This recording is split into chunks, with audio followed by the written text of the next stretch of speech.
110 kilometre വേഗതയിൽ അതിതീവ്ര ചുഴലിക്കൊടുങ്കാറ്റ് വരുന്നതായി കാലാവസ്ഥാ നിരീക്ഷണ വിഭാഗം മുന്നറിയിപ്പ് നൽകി. ഇന്ന് തെക്ക് പടിഞ്ഞാറൻ ബംഗാൾ ഉൾക്കടലിന്റെയും അതിനോട് ചേർന്ന പടിഞ്ഞാറൻ മധ്യ ബംഗാൾ ഉൾക്കടലിന്റെയും ഭാഗങ്ങളിൽ ശക്തി പ്രാപിക്കുകയും ആന്ധ്രാപ്രദേശ് തീരത്ത് മച്ചിലിപട്ടണത്തിനും കലിംഗപട്ടണത്തിനും ഇടയിൽ കാക്കിനാടയ്ക്ക് സമീപം തീവ്ര ചുഴലിക്കാറ്റായി മാറി മണിക്കൂറിൽ 110 കിലോമീറ്റർ വേഗത്തിൽ കരതൊടുമെന്നും കാലാവസ്ഥാ നിരീക്ഷണ വിഭാഗം അറിയിക്കുന്നു. സംസ്ഥാനത്തടുത്ത 3 മണിക്കൂറിൽ അതിതീവ്ര മഴയ്ക്ക് സാധ്യതയുണ്ടെന്ന് കേന്ദ്ര കാലാവസ്ഥാ നിരീക്ഷണ വിഭാഗം മുന്നറിയിപ്പ് നൽകി. തെക്ക് കിഴക്കൻ അറബിക്കടലിൽ രൂപപ്പെട്ട ന്യൂനമർദ്ദം 24 മണിക്കൂറിനകം അതിതീവ്രമായി മധ്യകിഴക്കൻ അറബിക്കടലിൽ എത്താൻ സാധ്യതയുണ്ടെന്ന് കാലാവസ്ഥാ നിരീക്ഷണ വിഭാഗം അറിയിച്ചു. ഇതിനെല്ലാം പുറമെ ബംഗാൾ ഉൾക്കടലിൽ വീണ്ടും ന്യൂനമർദ്ദ സാധ്യതയുള്ളതായും മുന്നറിയിപ്പുണ്ട്. തെക്ക് കിഴക്കൻ ബംഗാൾ ഉൾക്കടലിനും അതിനോട് ചേർന്ന തെക്കൻ ആൻഡമാൻ കടലിനും മുകളിലായി ചക്രവാത ചുഴിയും രൂപപ്പെട്ടിട്ടുണ്ട്.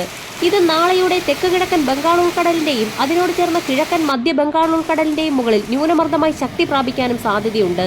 സംസ്ഥാനത്ത് അടുത്ത 7 ദിവസം ഇടിമിന്നലോടുകൂടിയ അതിശക്തമായ മഴയ്ക്കാണ് സാധ്യതയുള്ളത്. കോഴിക്കോട്, കണ്ണൂർ, കാസർഗോഡ് ജില്ലകളിൽ ഇന്ന് ഓറഞ്ച് അലർട്ട് പ്രഖ്യാപിച്ചിട്ടുണ്ട്. ഒറ്റപ്പെട്ടയിടങ്ങളിൽ അതിതീവ്ര മഴയ്ക്കുള്ള സാധ്യതയാണ് പ്രവചിച്ചിട്ടുള്ളത്. 24 മണിക്കൂറിൽ 115.6 മില്ലിമീറ്റർ മുതൽ 204.4 മില്ലിമീറ്റർ വരെ മഴ ലഭിക്കുമെന്നാണ് മുന്നറിയിപ്പിൽ വ്യക്തമാക്കിയിട്ടുള്ളത്.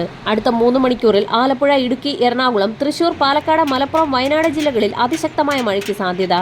കനത്ത മഴ കണക്കിലെടുത്ത് ഈ ജില്ലകളിൽ ഇന്ന് യെല്ലോ അലർട്ട് പ്രഖ്യാപിച്ചിട്ടുണ്ട്. പുതിയതായി രൂപപ്പെട്ടിരിക്കുന്ന മൊണ്ട ചുഴലിക്കാറ്റ് ശക്തി പ്രാപിക്കുന്ന സാഹചര്യത്തിലാണ് സംസ്ഥാനത്ത് വീണ്ടും മഴ കനക്കുന്നത്.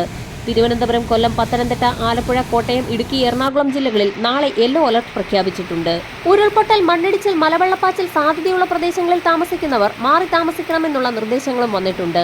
നദികളിലും ഡാമുകളിലും ജലനിരപ്പ് ക്രമാതീതമായി ഉയർന്നിരിക്കുന്ന സാഹചര്യത്തിൽ സംസ്ഥാനത്തെ 10 ഡാമുകളിൽ റെഡ് അലർട്ട് പ്രഖ്യാപിച്ചിട്ടുണ്ട്. ഇറിഗേഷൻ വകുപ്പിന്റെ കീഴിലുള്ള 5 ഡാമുകളിലും തിരുവനന്തപുരം നെയ്യാർ ഡാമിലും പാലക്കാടുള്ള 4 ഡാമുകളിലുമാണ് അതീവ ജാഗ്രതാ നിർദ്ദേശം നൽകിയിട്ടുള്ളത്. ഡാമുകൾക്കരികിൽ താമസിക്കുന്നവരോട് ജാഗ്രത പാലിക്കണമെന്ന് ജലസേചന വകുപ്പ് മുന്നറിയിപ്പ് നൽകി. കേരള, കർണാടക, ലക്ഷദ്വീപ് തീരങ്ങളിൽ ഉയർന്ന തിരമാലകൾ കാരണം കടലാക്രമണത്തിന് സാധ്യതയുള്ളതിനാൽ മത്സ്യത്തൊഴിലാളികളും തീരദേശവാസികളും അതീവ ജാഗ്രത പുലർത്തണമെന്ന് ഇൻകോയിസ് മുന്നറിയിപ്പ് നൽകി. വരും മണിക്കൂറുകളിലെ കാലാവസ്ഥാ മുന്നറിയിപ്പുകൾക്കായി ചാനൽ സബ്സ്ക്രൈബ് ചെയ്യാൻ മറക്കാതിരിക്കുക.